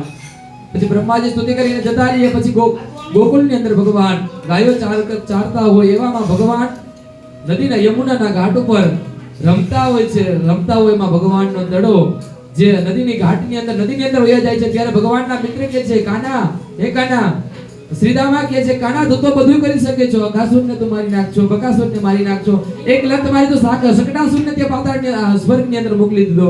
તો અમારો દડો લઈ આવી જાય ને નદીમાં પડી ગયો છે. ત્યારે ભગવાન કૃષ્ણ યમુનાની અંદર ડૂબકી મારે છે. કૃષ્ણ ભગવાન યમુનાની અંદર કૂદે છે અને યમુનાની અંદર કૂદતાની સાથે કાલિય નાગ પેલા નાગપત્ની આવે છે અને કહે છે કે બાળક અહીંથી જતો રહે, અમારા સ્વામી જાગશે તો તને મારશે ને તને મારશે તો બાળ હત્યા અમને લાગશે. તો કાલિય નાગની પત્ની નાગપત્નીઓની વાત ભગવાન સાંભળતા નથી અને સીધા યમુનાના તટ ઉપર જાય છે, તળિયે જાય છે અને નાગની બાજુમાંથી દડો લઈને ભગવાન નીકળવા જાય અને કાલિય નાગ જાગી જાય છે. ત્યારે ભગવાનને પણ વિચાર્યો કે કાલિય નાગ એટલો વિષક્ત છે કે યમુનાનું પાણી ગાય નથી પી શકતી, યમુનાનું પાણી ગોકુળ વાસીઓ નથી પી શકતા. તો યમુના અમારે ઘરેથી વહે છે પણ પરંતુ યમુનાનો ઉપયોગ નથી કરી શકતા. એટલા માટે કાલિય નાગનો વધ કરવાનો ભગવાન વિચાર કરે છે અને કાલિય નાગને પેલા કહે છે કે તું આ છોડી આ ધરાને છોડીને ગોકુલને છોડીને બ્રજભૂમિને છોડીને તું પાતાળની અંદર જતો રહે. પરંતુ કાલિય નાગ પોતાના અભિમાનથી કહે છે કે હું તો જવાનો નથી, આ તો મારી ભૂમિ છે. પછી ભગવાન કાલિય નાગ યુદ્ધ કરે છે. પછી ભગવાન એના મસ્તક ઉપર સવાર થઈ એના મસ્તક ઉપર મુષ્ટિ મારે છે અને મુષ્ટિ મારતાની સાથે જ કાલિય નાગનો જે મદ હતો, અભિમાન હતો એ દૂર થાય છે. અને પછી એની નાગપત્નીઓ પ્રાર્થના કરે છે, પ્રભુ તમે કહેશો એમ અમે કરશું, પરંતુ મારા સ્વામીને જીવતા જતું જવા દો, મારા સ્વામીને જીવતા રાખો.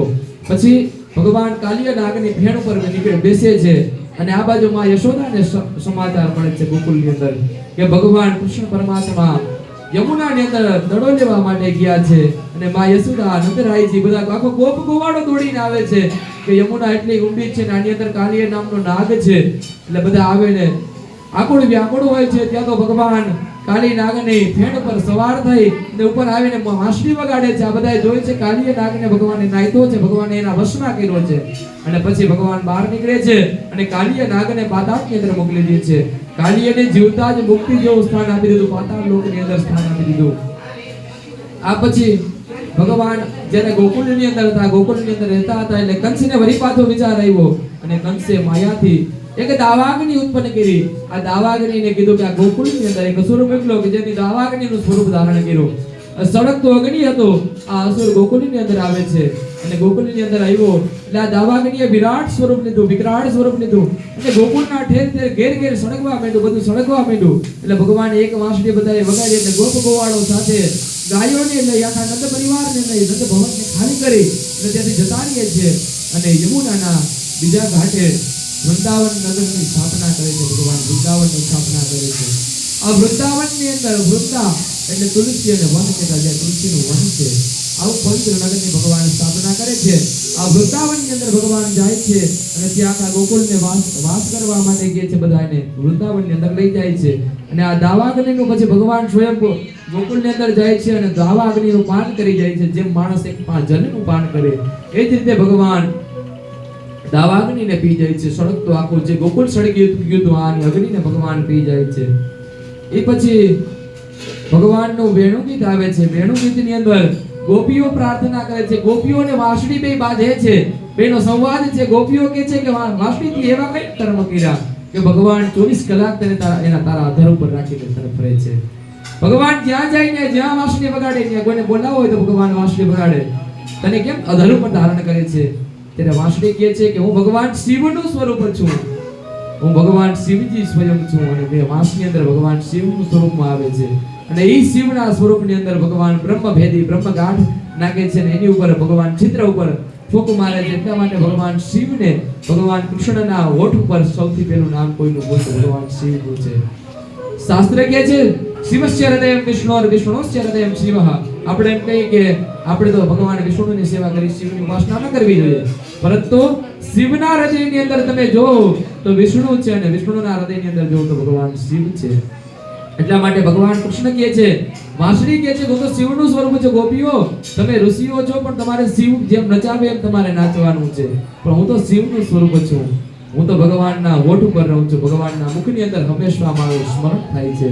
ત્યારે ગોપીઓ અનેક પ્રકારની ચિંતા કરે છે. આ પછી ચીરહરણ લીલા કરે છે ભગવાન કે ગોપીઓ જ્યાં યમુનાની અંદર સ્નાન કરતી હોય ત્યાંથી ગોપીઓના વસ્ત્ર લઈ અને ભગવાન કદમની ડાળ ઉપર બેસી જાય છે. આ ચીરહરણ લીલા કરે છે.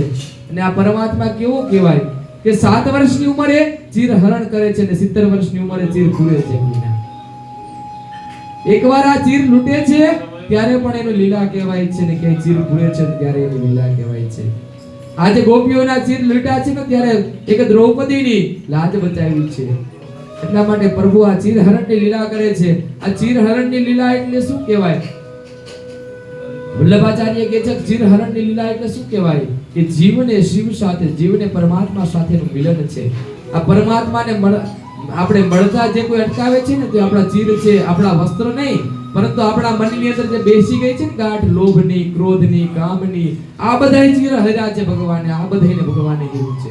આ બધું ગોપીઓ આગળથી ભગવાને હેર્યું છે. ભગવાને ગોપીઓના મનની અંદરથી લોભ હેર્યો છે, કામ હેર્યો છે, ભગવાને ક્રોધ હેર્યો છે, મોહ હેર્યો છે. અને ભગવાનને પામવું હોય, ભગવાનના ચરણે જવું હોય તો પેલા કામને હરવો પડે. એટલે ગોપીઓને આ ચીર હરણ કર્યા ભગવાને. એટલે જેવા કૃષ્ણ છે એવા જ ગોપીઓ થઈ ગયા છે. કૃષ્ણ અને ગોપીઓમાં એકાકાર થઈ ગયો છે. એટલે આ ચીર હરણની લીલા કરી ભગવાને. પછી ઇન્દ્રનો યજ્ઞ રોકવાનો જ્યારે નંદરાયજી કહે છે કે ઇન્દ્રનો યજ્ઞ કરવો છે આપણે, ભગવાન ઇન્દ્રનો દર વર્ષે યજ્ઞ કરીએ છીએ. આ યજ્ઞ કરવો છે ઇન્દ્રથી આપણે ત્યાં સૃષ્ટિની અંદર વરસાદ થાય છે અને આ ઇન્દ્રની કૃપા છે. ત્યારે ભગવાન કહે છે કે આ ઇન્દ્રની કૃપા નથી, આ એનું કર્તવ્ય છે વરસાદ કરવો હોય.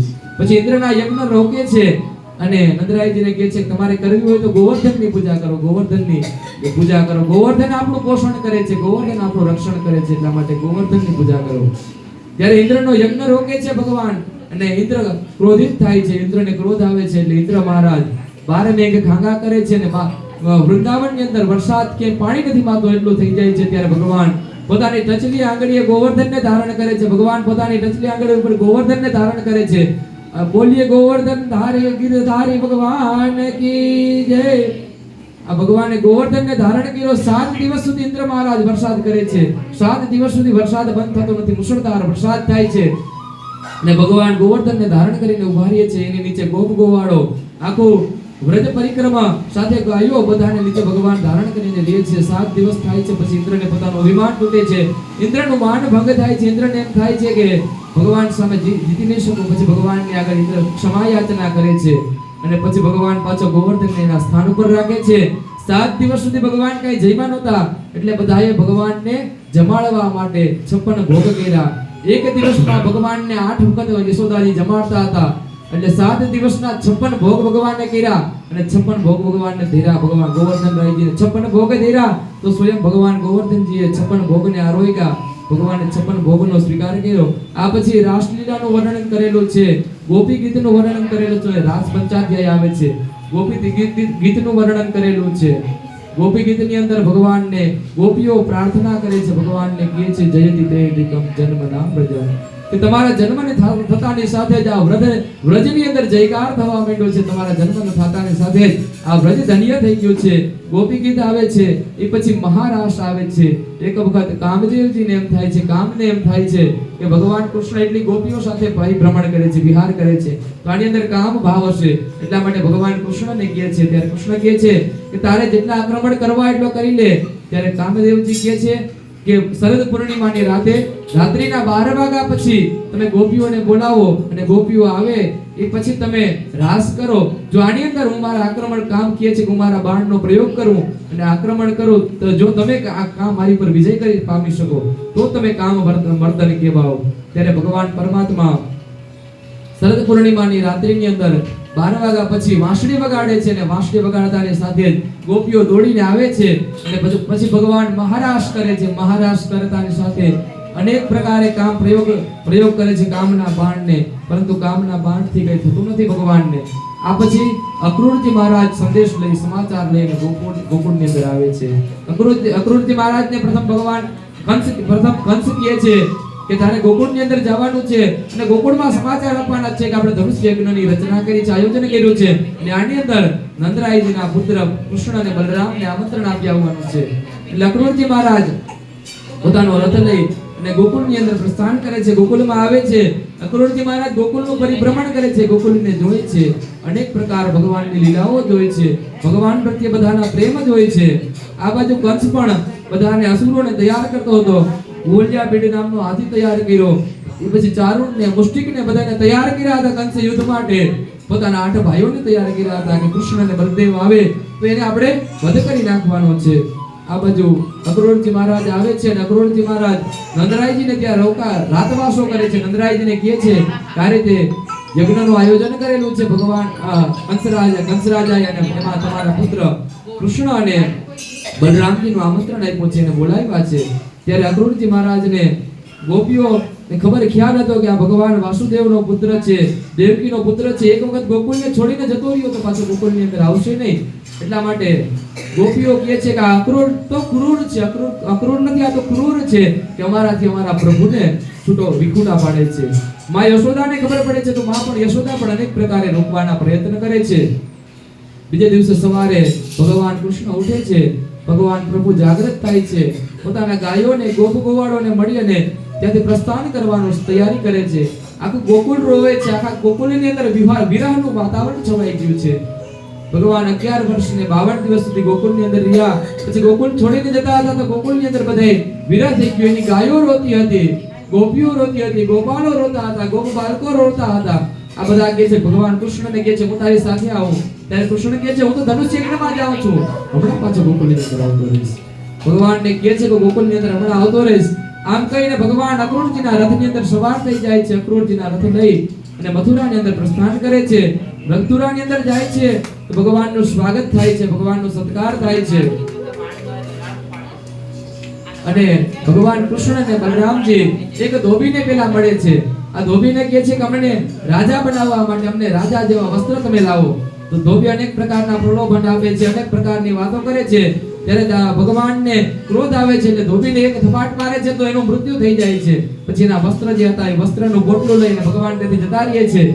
પછી એક દરજી સાથે સંવાદ કરે છે અને એને આગળથી વસ્ત્રને ભગવાન પોતાના યોગ્ય માપના કરાવી લે છે. એ પછી એક માળીને મળે છે. આ સુદામા નામના માળીને મળે છે. સુદામા નામનો માળી ભગવાનના ભક્ત હોવાથી ભગવાન અનેક પ્રકારના એની સાથે વાત કરે છે. એના આગળથી પોતાના વાળમાં માટે વેણીઓ ભગવાન તૈયાર કરાવે છે. એમાં જતા હોય મથુરાની અંદર તો મથુરાની અંદર બધાય મથુરાની સ્ત્રીઓ ભગવાન કૃષ્ણ પ્રત્યે આકર્ષિત થઈ ગઈ હતી. કારણ કે બધાએ વાત સાંભળી હતી કે ગોકુળની અંદર કૃષ્ણ ભગવાન મોરલી વગાડે, કાનુડો મોરલી વગાડે તો બધી ગોપીઓ રાસ રમતી હતી. બધી સ્ત્રીઓ ભગવાન પ્રત્યે આકર્ષિત થઈ ગઈ હતી. આ બાજુ એક કુબજા નામની સ્ત્રી આવે છે. કુબજા નામની જે શૈલેન્દ્રી નામની કુબજા હોય છે, જેનું શરીર કદરૂપું હોય છે, એનું નામ શૈલેન્દ્રી હોય છે. આ શૈલેન્દ્રી આવે છે અને આ શૈલેન્દ્રી કહે છે કે તું એટલો બધો રૂપાળો છો, તું એટલી બધી વાંસળી વગાડે છો, તું બધુંય કરી શક, તું કેવું બધું તારું કરીશ, તારી દાસી થઈ જાઉં, પરંતુ મારું આ શરીર તું વ્યવસ્થિત કરી દે. ત્યારે ભગવાન કહે છે ગહો સુંદરી, એ સુંદરી તારા જેવી તો જગતની અંદર કોઈ સુંદરી નથી. પછી ભગવાન એની કુબજાનો કોઢ મટાડે છે, એના શરીરને સુડોળ બનાવે છે. આ પછી કુબજા એને ચંદન આપે છે, જે કંસ માટે રોજ ચંદન ઘસતી હતી. આ ચંદન કુબજા એને આપે છે અને કુબજા ચંદન આપે છે. પછી ધીરે ધીરે ભગવાન આખા મથુરાની અંદર પોતાના ગુણગાન સાંભળે છે. બધાના મુખની અંદર કૃષ્ણનું નામ હતું. બધા કૃષ્ણને ચાહતા હતા કે બધાને એમ હતું કે આ કંસના અત્યાચારમાંથી અમને કોઈ મુક્ત કરાવશે તો ભગવાન કૃષ્ણ જ છે. એવામાં ધીરે ધીરે જતા જતા મનસાળાની અંદર જાય છે, જ્યાં યુદ્ધભૂમિ છે, જ્યાં ધનુષ યજ્ઞ બતાવ્યો છે. ત્યાં ભગવાન કૃષ્ણ અને બલરામજી જાય છે અને કુવલ્યાપીઠ નામના હાથીની સાથે પ્રથમ ભગવાન રાખ્યો હતો અને મદિરાપાન કરાવી હતી કુવલ્યાપીઠને. અને મદિરાપાન કરેથી આ કુવલ્યાપીઠ મદોન્મદ થઈ ગયો હતો અને કુવલ્યાપીઠને એના જે સારથી હતા આ બધાએ તૈયાર કર્યો હતો ભગવાન સાથે યુદ્ધ કરવા માટે. ભગવાનના દર્શન થતાની સાથે કુવલ્યાપીઠને છૂટો મૂક્યો. કુવલ્યાપીઠ છૂટો થયો એટલે ભગવાનને સુંડથી પકડવા આવે છે. સુંડથી પકડવા આવે ભગવાન છટકીને જતા રહે છે. આ પછી કુવલ્યાપીઠ અધિક ક્રોધિત થાય છે. અધિક ક્રોધિત થાય તો ભગવાન દાંત કાઢવા માંડે છે, હાસ્ય કરવા માંડે છે. કુવલ્યાપીઠ વધારે ક્રોધિત થાય એટલા માટે ભગવાન ઉપર આક્રમણ કરે છે. ભગવાન ઉપર આક્રમણ કરવા જાય ત્યારે ભગવાન એક મુકો મારીને પાડી દે છે, એક ભીકો મારીને પાડી દે છે. આ પછી કુવલ્યાપીઠને કુવલ્યાપીઠને કુંચીથી પકડી લે છે અને જેમ એક બાળક એક કડાથી રમતો હોય એ રીતે કુવલ્યાપીઠને આમ જમણીથી ડાબીથી જમણી બાજુ પછાડે છે. ભગવાન આજુબાજુ પછાડે છે અને ઉપર આકાશની અંદર પછાડે પાછો નીચે મૂકી દે છે. વળી પાછો ભગવાન એને એક અવસર આપે છે કુવલ્યાપીઠને. એટલે કુવલ્યાપીઠ વળી પાછો પડીને ઊભો થાય છે, દોડીને ભાગતો હોય છે, પરંતુ કૃષ્ણ ભગવાન એની પાછળ દોડતા પડી જવાનો અભિનય કરે છે. ભગવાન પડવાનો અભિનય કરતાની સાથે જ કુવલ્યાપીઠને વળી પાછો મત આવ્યો. એની ઉપર પાછું આક્રમણ કરવા આવ્યો ભગવાન ઉપર અને પોતાના બે દાંતથી ભગવાનને શરીરની અંદર પોરવી દેવા માટે પ્રહાર કર્યો, પરંતુ બે દાંત પોરવા ગયો તો ભગવાન વચ્ચેથી નીકળી ગયા. એ પછી ભગવાન ઊભા થઈ અને કુવલ્યાપીઠની સૂંઢ પકડીને પછાડે છે અને બે દાંત ઉપર પગ મૂકીને કુવલ્યાપીઠનો વધ કરે છે, હત્યા કરી નાખે છે. ભગવાને કુવલ્યાપીઠનો હત્યા કરી નાખી આ બાજુ, પછી ત્યાંથી આગળ જઈને રંગમંચની અંદર પ્રવેશ કર્યો, રણભૂમિની અંદર પ્રવેશ કર્યો અને પ્રવેશ કરતાની સાથે જ ભગવાન સાથે યુદ્ધ કરવા માટે બે મલ્લને તૈયાર કરી રાખ્યા હતા કંસે. એક ચાણૂર અને એક મુષ્ટિક નામના બે મલ્લને તૈયાર કરી રાખ્યા હતા. ચાણૂર સાથે ભગવાન કૃષ્ણ લડે છે અને મુષ્ટિક સાથે બલરામજી લડે છે, બલદેવજી લડે છે. આ બેયનું મન યુદ્ધ બતાવેલું છે. પંજાથી પંજો બે લડાવે છે, વિચરણથી વિચરણ લડાવે છે. બે સામે સામે માથા ભટકાડે છે, એકબીજાને છાતીથી બાથ મારે છે, એકબીજાને છાતીથી મારે છે અને એકબીજાને સામે ધક્કા મારે છે. થોડી વાર એકબીજાથી છૂટવા જાય છે તો થોડી વાર એકબીજાને પકડી લે છે, ઉપાડીને પછાડે છે. આવું યુદ્ધ થાય છે. એવામાં ચારુણ અને મુષ્ટિક હતા. એમાં ચારુણને ચારુણ ઉપર ભગવાન પ્રહાર કરે છે અને પ્રહાર કરતાની સાથે જ ચારુણ પાછો ફરતો પ્રહાર કરે છે. ત્યારે જે મથુરાવાસી હતા, આ મથુરાવાસી કહે છે ધિક્કાર છે કંસને. તો એક બાળકને મારે છે જેના હજી દાંત નાના છે, હજી મુખની અંદરથી માનો દૂધનો સુગંધ આવે છે. આવા બાળકની ઉપર તું આક્રમણ કરાવે છે, આવા યોદ્ધાઓને તું મૂકે છો.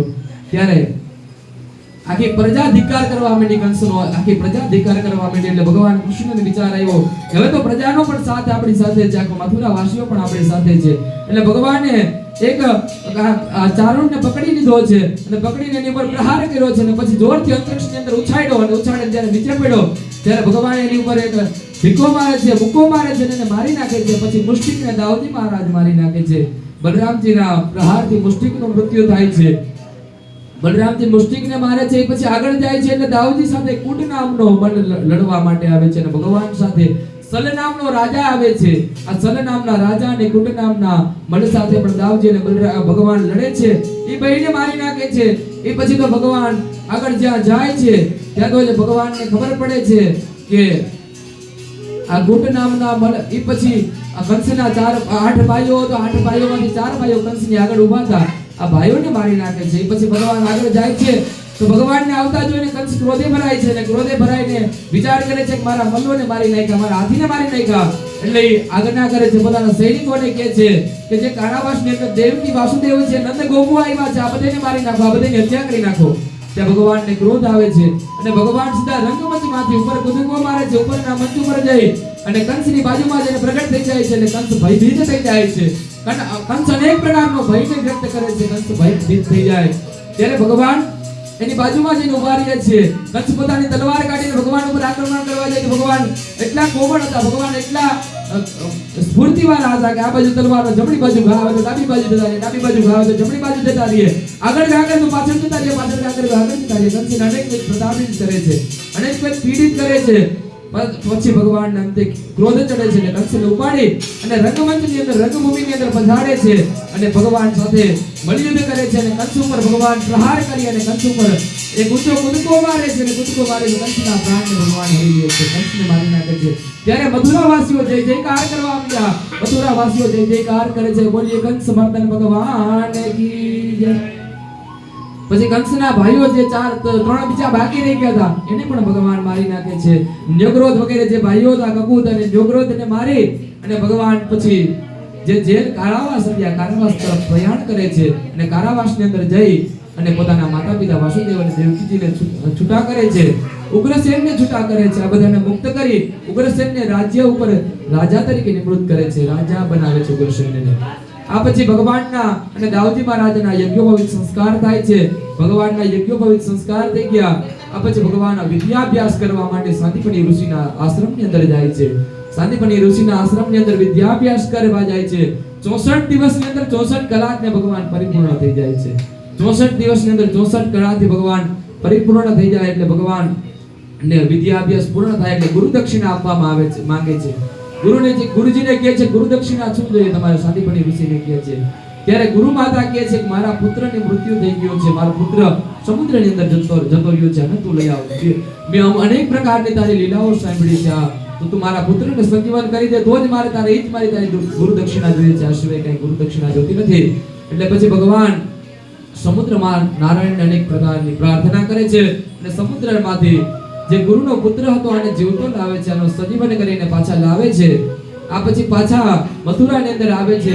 જરાસંઘને ખબર પડે છે કે પોતાના મિત્ર કંસનું મૃત્યુ થઈ ગયું છે, કંસની હત્યા થઈ ગઈ છે, કંસને ભગવાન કૃષ્ણને મારી નાખ્યો છે. એટલે મથુરા ઉપર જરાસંઘ અનેક વખત આક્રમણ કરે છે. 17 વખત જરાસંઘને ભગવાન કૃષ્ણ પરાસ્ત કરે છે, ભગવાન કૃષ્ણ હરાવે છે. આ પછી જરાસંઘ 18મી વખત આક્રમણ કરવાનું પ્રયાણ કરે છે. ત્યારે ભગવાન કૃષ્ણનો બીજો એક શત્રુ ઊભો થતો કાલિયવન. એ પણ કંસને પોતાનો અસુર ગુરુ માનતો હતો, અસુરનો રાજા માનતો હતો. એ કાલિયવન પોતાની 1 કરોડની મિલેચ્છની સેનાઓ લઈને જરાસંઘની સાથે મળી અને મથુરા ઉપર આક્રમણ કરવાનું કહે છે. જ્યાં કાલિયવન આવે છે, ભગવાનને ખ્યાલ આવે છે તો ભગવાન ત્યાંથી જતા રહે છે. ભગવાન ત્યાંથી રણભૂમિમાં ગયા છે, યુદ્ધ કરતા હોય, રણ છોડીને ભગવાન ભાગી જાય છે. રણ છોડીને ભગવાન સીધા આપણા ગુર્જર પ્રદેશની અંદર આવે છે. આપણે જૂનાગઢની અંદર મુચકુંદજીની તપસ્થલી છે. ત્યાં મુચકુંદ રાજા જ્યાં તપ કરતા હોય ત્યાં તપોભૂમિમાં આવી અને ભગવાન ત્યાં પોતાનું પિતાંબર હતું એ મુચકુંદની ઉપર ઓઢાડી અને નીકળી જાય છે. આ બાજુ કાલિયવનને એમ થાય છે કે ભગવાન અહીંયા સુતા છે, ભગવાન અહીંયા સંતાઈ ગયા છે. ત્યારે કાલિયવન એ પિતાંબરને હટાડે છે તો ત્યાં મુચકુંદ રાજાની નિદ્રા ભંગ થાય છે અને મુચકુંદ રાજાને ભગવાન બ્રહ્માજીનું વરદાન હતું કે આંખ ખોલતાની સાથે જે પેલું દેખાશે એ બળીને ભસ્મ થઈ જશે. એટલે કાલિયવન બળીને ભસ્મ થઈ ગયો. આ બાજુ વિશ્વકર્માની સહાયતાથી ભગવાન દ્વારિકા નગરીનું નિર્માણ કરે છે, દ્વારિકાપુરી બનાવે છે. ભગવાન દ્વારિકાની અંદર પણ ઉગ્રસેનને રાજા બનાવે છે, સુધર્મ નામની સભા બનાવે છે. બધા દ્વારની અંદર સુખ મળે. દ્વારે દ્વારે એકમ સુખમ ઇતિ દ્વારિકા, કે જ્યાં જ્યાં દ્વારની અંદર ભગવાનની જેવું ભક્તિ મળે, ભગવાન જેવું સુખ મળે, જ્યાં ભગવાનના ચરણનું સુખ મળતું હોય એને દ્વારિકા કહેવાય. આવું દ્વારિકાપુરી ભગવાન નિર્માણ કરે છે. પછી દ્વારિકાપુરીનું નિર્માણ થઈ જાય અને ભગવાન દ્વારિકાપુરીની અંદર વાસ કરતા હોય ત્યાં તો રુક્ષ્મણીજી પત્ર લખે છે ભગવાનને. રુક્ષ્મણીજી પત્ર લખે છે અને ભગવાનને પત્ર બ્રાહ્મણદેવ લઈને આવે છે. અને બ્રાહ્મણદેવ પ્રાર્થના કરે છે કે આ રુક્ષ્મણી ભીષ્મકની પુત્રી રુક્ષ્મણી તમને પત્ર લખે છે અને તમને પ્રાર્થના કરે છે જો કદાચ તમે એની સાથે લગ્ન નહીં કરો તો એ મૃત્યુને શરણે જતી રહેશે. એટલે ભગવાન કૃષ્ણ પરમાત્મા એ પત્ર સાંભળે છે. રુક્ષ્મણી લખે છે સુતવા ગુણાન ભુવન સુંદર શૃણવતામ દેવ, હે ભુવન સુંદર, તમે તમારા ગુણાનુવાદ સાંભળીને, તમારા ગુણ અને તમારા ચરિત્રને સાંભળીને અમને તમારા પ્રત્યે પ્રેમ થયો છે. પછી બીજા શ્લોકની અંદર કીધેલું છે વિદ્યા વયો રૂપ ધામ, કે તમારે જેટલું જ મારી પાસે વિદ્યા છે, તમારા જેટલું જ મારી અંદર રૂપ છે, મારી અંદર તમારા જેટલું જ ઐશ્વર્ય છે, એટલે આપણે બે લગ્ન કરવાને યોગ્ય છીએ. એક બતાવેલું છે કે જો સમાન બે વિદ્યાવાન હોય તો ઘર પરિવાર સરખો હાલે. અને બીજું એક બતાવેલું છે લગ્ન સમયે કન્યા શું જોઈએ તો કે કન્યા વરયતે રૂપમ માતા વિત્તમ પિતા સુતમ કુલમ બાંધવા વિચ્છંતિ મિષ્ટાન ઇતરે જનાહા, કે કન્યા લગ્ન સમયે પોતાના પતિની અંદર રૂપ જ હોય કે મારો પતિ રૂપવાન છે, ગુણવાન છે કે નહીં. માતા હોય ધન જ હોય, પિતા હોય એનું ચારિત્ર જે સ્વભાવ જ હોય. પછી બાંધવો હોય, ભાઈઓ હોય, એ એના જે થનાર જમાય છે, જે થનાર જમાય છે એની અંદર જોતા હોય છે એનું ગુણ કેવું છે. અને જે બીજા કુટુંબના જનો હોય, ઇતરજન હોય, મિષ્ટાન જોતા હોય કે લગ્નની અંદર શું મિષ્ટાન હશે. પછી રુક્ષ્મણીના લગ્ન કરે છે. રુક્ષ્મણી સાથે ભગવાનના લગ્ન થાય છે. રુક્ષ્મણીનો હરણ કરીને ભગવાન લેતા આવે છે. રુક્ષ્મણીનું હરણ કરીને ભગવાન અવતારીએ છે. એ પછી આગળ કથા બતાવેલી છે કે એની સાથે શિશુપાલ વગેરે આક્રમણ કરે છે ભગવાન ઉપર. ભગવાનની આક્રમણમાં યુદ્ધમાં શિશુપાલને પરાસ્ત કરી અને પાછા ભગવાન રુક્ષ્મણી સાથે ગાંધર્વ વિધિથી લગ્ન કરે છે. ભગવાન એની સાથે લગ્ન વિધિ પૂર્ણથી લગ્ન કરે છે. આ પછી આગળ કથા બતાવેલી છે કે રુક્ષ્મણીજીના લગ્ન થઈ ગયા પછી ભગવાન દ્વારિકાપુરીની અંદર વાસ કરતા હતા, દ્વારિકાની અંદર રહેતા હતા. એવામાં એક દિવસ સત્રાજીત નામનો એક યાદવ આવે છે. સત્રાજીત કહે છે કે પ્રભુ આ મણી તમે રાખો, શ્યમંતક નામની મણી છે. આ મણી તમારા માટે, દ્વારિકાધીશ માટે, રાજા માટે યોગ્ય છે, કારણ કે આ મણી રોજ સવા મણ સોનું આપે છે અને મને ભગવાન સૂર્યદેવની કૃપાથી, ભગવાન સૂર્યની કૃપાથી પ્રાપ્ત થઈ છે. આ મણીને તમે રાખશો તો રાજ્યની ઉન્નતિ થશે. એટલે આ સત્રાજીત પાસેથી ભગવાનને શ્યમંતક મણી આપવામાં આવે છે, પરંતુ ભગવાન ત્યારે ના પાડે છે કે મારે આ મણીની આવશ્યકતા છે નહીં, મારે આ સોનું જોઈતું નથી. અને સત્રાજીતનો થોડા જ સમયની અંદર મૃત્યુ થઈ જાય છે. સત્રાજીતના ભાઈનું મૃત્યુ થઈ જાય છે અને શ્યમંતક નામની મણી ચોરાઈ જાય છે. એટલે સત્રાજીતને વિચાર આવે છે. સત્રાજીત અલગ પ્રકારના વિચાર કરે છે. પછી ભગવાન કૃષ્ણ ઉપર આરોપ નાખે છે ચોરીનો, કે ભગવાન કૃષ્ણએ ચોરી કરી હશે, ભગવાન કૃષ્ણએ આ શ્યમંતક નામની મણી ચોરી હશે. પછી ભગવાનના યુદ્ધનો ભગવાન પોતે આરોપનો નિર્વાહ કરવા માટે, આરોપમાંથી મુક્ત થવા માટે જંગલની અંદર જાય છે. જ્યાં જ્યાં સત્રાજીતનો ભાઈ જતો હતો ત્યાં ત્યાં જાય છે અને પાછળ જોઈએ છે કે એના પગલા પૂર્ણ થઈ જાય છે. એ પછી એક શિયાળના પગલા આવે છે. એ શિયાળના પગલા થોડા આગળ ગયા, પછી એની આગળ તો એક સિંહના પગલા આવ્યા. એ સિંહના પગલા પણ પૂર્ણ થઈ ગયા. પછી એક વિચિત્ર પગલા આવ્યા. એટલે એ પગલાની પાછળ પાછળ જાય તો એક ગુફાની અંદર ભગવાન કૃષ્ણ પ્રવેશ કરી લે છે અને દ્વારિકા વાસીઓને જે કોઈ એના યદુકુળના સૈનિકો આવ્યા તેને પ્રાર્થના કરીને કહે છે હું 12 દિવસ સુધી આ ગુફાની અંદર રહીશ. જો કદાચ હું 12 દિવસની અંદર બહાર ન નીકળું તો તમે મારી રાહ જોતા નહીં અને તમે દ્વારિકા પાછા લૂટી જાજો, પાછા જતા રહેજો. આ બાજુ ગુફાની અંદર ગયા એટલે ગુફાનો દ્વાર બંધ થઈ ગયો. આ ગુફા જાંબુવાન નામના વાનરની હતી અને આ જાંબુવાન નામના વાનરને ત્યાં ભગવાન જાય છે તો સેવંતક મણિના દર્શન થાય છે અને ગુફાનો દ્વાર બંધ થઈ ગયો એટલે જાંબુવાન અને ભગવાનનો સંવાદ બતાવેલો છે. ભગવાન અને જાંબુવાન સંવાદ કરે છે. પછી ભગવાન કૃષ્ણ કહે છે કે આ મણિ તો સત્રાજીતની છે અને સત્રાજીતની મણિ તમે કઈ રીતે લાવ્યા? આનો આ મણિનો ચોરીનો આક્ષેપ મારી ઉપર લાગ્યો છે. ત્યારે જાંબુવાન કહે છે કે તમારે આ મણિ જોઈતો તમને આપી દો, પરંતુ તમારે મારી સાથે યુદ્ધ કરવું પડે. એટલે જાંબુવાન અને ભગવાન યુદ્ધ કરે છે. અનેક દિવસો સુધી યુદ્ધ ચાલે છે. યુદ્ધ પૂર્ણ થતું નથી. પછી ભગવાન શિવજી પ્રગટ થાય છે. અંતે જાંબુવાન પરાસ્ત થઈ જાય છે અને શિવજીને પ્રાર્થના કરે છે ભગવાનને જાંબુવાન કે હવે આ દ્વાર તમે ખોલી દો. પછી ભગવાન શિવજીની કૃપાથી દ્વાર ખોલે છે અને જાંબુવાનની પુત્રી જાંબુવંતીના લગ્ન ભગવાન કૃષ્ણ સાથે થાય છે. અહીંયા ભગવાનના બીજા લગ્ન પૂર્ણ થાય છે. આજની કથાના અહીંયા વિરામ આપશું. કાલે ભગવાનના 8 પટરાણીઓ સાથે 16108 રાણીની કથાઓ સાથે સાથે ભગવાનના સુદામા ચરિત્ર વર્ણન અને 12મા સ્કંદની પૂર્ણાહુતિ પરીક્ષિત અને મોક્ષની કથા કાલે સાંભળશું. સૌને જય શ્રી કૃષ્ણ. જય શ્રી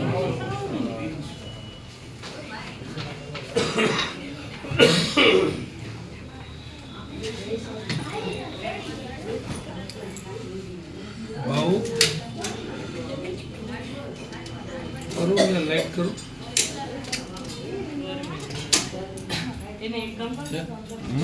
ये लाइट करो नीचे से बंद करो.